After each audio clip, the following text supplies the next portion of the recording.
Hey y'all, welcome to Behind the Joke with Jan. In this episode, you'll see clips from the new Kidz Comedy Show.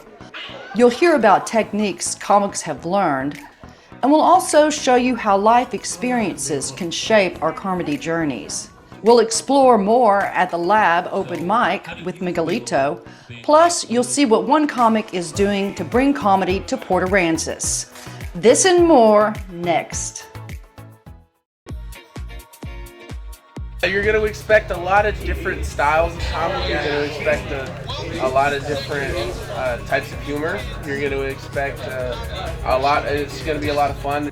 I'm your host for tonight, Jae Everett. New Kidz, man. So this is the second one. Last year's was before I started doing comedy, and I heard it was a great show. There you have all of the people that have been a year or less. That's our headliner, but yeah, it's a real fun show. It's a real fun show. I'm real excited to be part of it. Yeah, how the fuck is everybody feeling tonight? Hell yeah. Tonight's show for me is going to be more relatable to the women because I'm going to be talking about our experiences with the gynecologist. So, and we all know that that's funny, uncomfortable and things. Just like waiting for the doctor, Then what happens? The doctor comes in, I'm laid back, my feet are up in the stirrups, I'm scooted up, but what happens, ladies? The inevitable. That's right. He's gonna scoot you down even more, isn't he? Hell yeah, he's gonna scoot you all the way down, Now he's backing me up like a 747. He's got his glow stick down. He's like, back it up, scoot it down, to the left, to the left, to the right, to the right. Now dip, baby, dip, baby, dip, baby, dip, baby. Cotton candy, sweet and low. Let me see that coochie hoe. You know what I'm saying?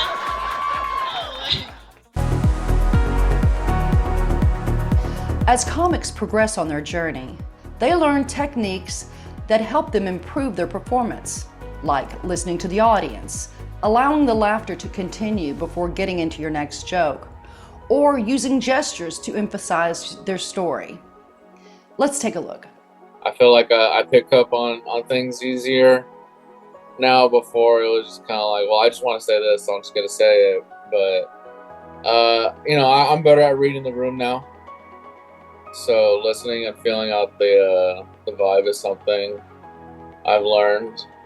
But I've been trying to slow down and make sure that when I'm telling my jokes, that I give myself time to laugh myself, especially if the audience enjoys it, it's relatable. Let them laugh. That way they can hear the next punchline, Right. Yeah, I like short guys. I like them. Short guys, they are loyal. They are. They don't call the cops when you hit them. They don't.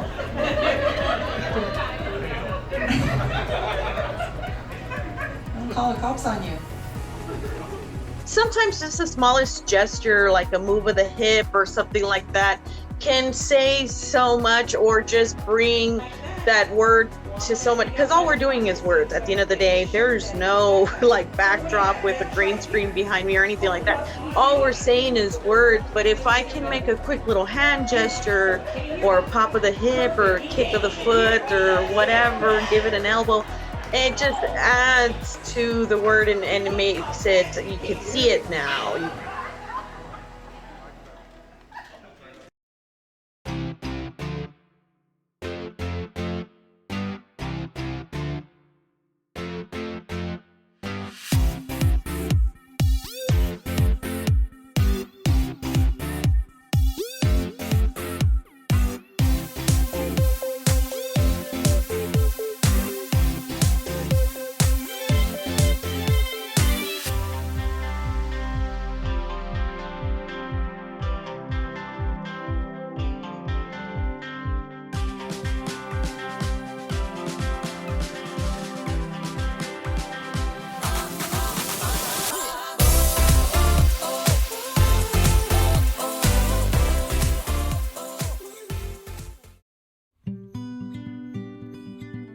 Two people I recently interviewed had either a family member die or a friend die. And that's what propelled them to start comedy, which is exactly what happened with me. I had a spouse die. So I think those moments and it's usually losing someone or almost losing someone, your own life, that brings it down to life is short. I'm going to do exactly what I want to do in this life because it is short and you don't know how much time you have. So that's an interesting thread that I have been hearing from comics. It was last year. My best friend, he had passed away. He overdosed, and it was just like a one-time thing. He was clean for like 3 years, and then he used that one time. And it was something that we had planned to do. We were going to meet up together here in Corpus, and we were going to do open mics. And it was something that we've always wanted to try, and we talked about it, And then when he passed away, I went up to Oregon and visited. I went to go see the redwoods and stuff, and I just had an epiphany. I was like, life's too short. What are we doing here? Just go out and do the things that you want to do. Have fun with it. My grandpa passed about 2 years ago, and I was in a really dark mental place. I didn't really want to be doing anything outside of working. I didn't want I never left the house other than that. And I started noticing the only time I felt like myself was when I was watching either a comedy special or at a comedy event or at a concert. So I was like, you know what? These people are making me feel like myself. I feel normal whenever I'm watching this. I started writing my own material. I was like, you know what? I want to provide somebody with what these comedians provided for me whenever I needed it the most. I was hospitalized for 3.5 months, almost 4 months with COVID. And I had to relearn how to do everything, walk, talk, eat, do all that stuff. And in the middle of all that stuff, I couldn't talk, but I was able to mouth and communicate with my wife, write stuff down for me. Like if I gave her a look, write that down. And when I was in the inpatient rehab, I started putting everything together. And that's the entire story I have for I think it's 32 minutes. I have a 32-minute set, and it's all about that thing from beginning to end. So, like you said, I don't really know how to, say it. I guess maybe it's just because I'm being so honest and so vulnerable with the crowd, it comes out easier. But I'm also making it okay to laugh at because I'm laughing at it. Anyway, so I lost all the weight, big head, they're teaching me to walk, I'm letting the momentum go. As I'm going, they're like, Steve, slow down. I'm like, I got this, I can make it. They're like, no, stop. And I'm like, I'm going. And I realized my diaper fell. I was going so fast, I left skid marks. Even when I got out of the hospital, I told my wife, I was like, I'm going to work for a little bit because if I don't, I'm not going to have insurance money. We're going to be broke. And she was like, no, you're doing comedy. This is why you are given a second chance. And I'm like, wow. Bro, our hospital bills are skyrocketing. I need to work. And then I'll do comedy full time. But she refused. We went in a little bit of a debt, but she's pushing me, supporting me while I do my thing, and it's starting to pay off right now. So we're blessed. Yes. Well, that's so great to hear that. I love that.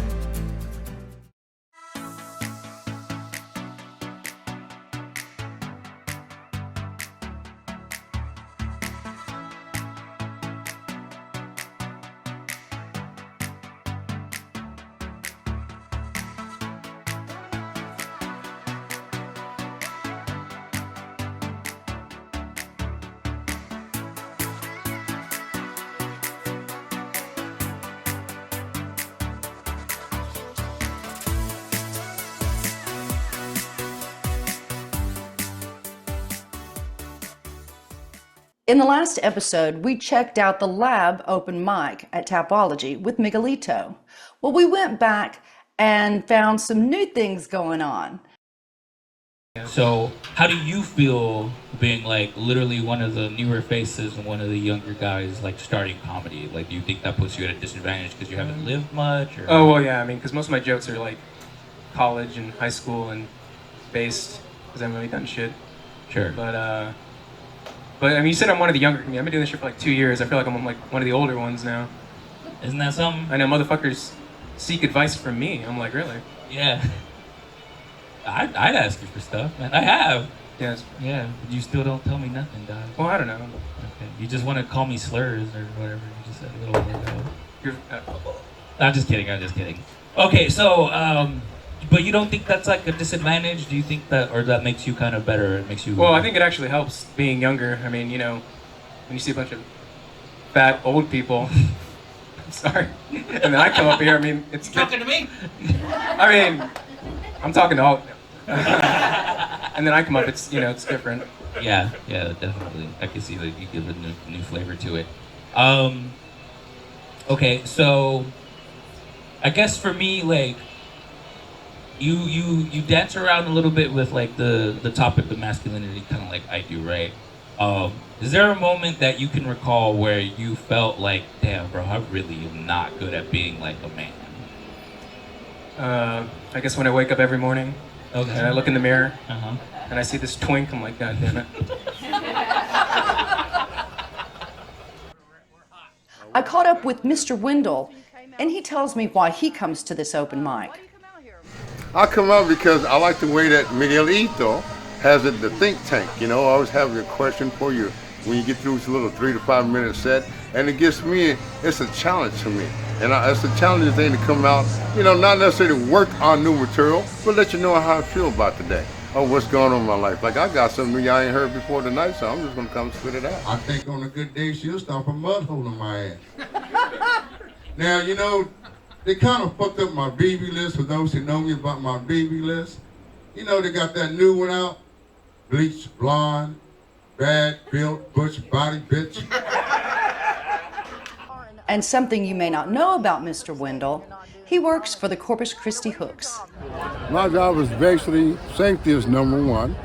You know, when the guys are in the batter's box, make sure that people are not in the aisles, or make sure they're trying to pay attention when the guys are in the batter's box, because if not, the foul ball comes, they can get hit. So just for safety, make sure people are comfortable, let them know where they can vape and smoke at. They just can't do it in the seating bowl area. Not on my watch anyway, because I'll be looking for it. And sometimes he sings the national anthem.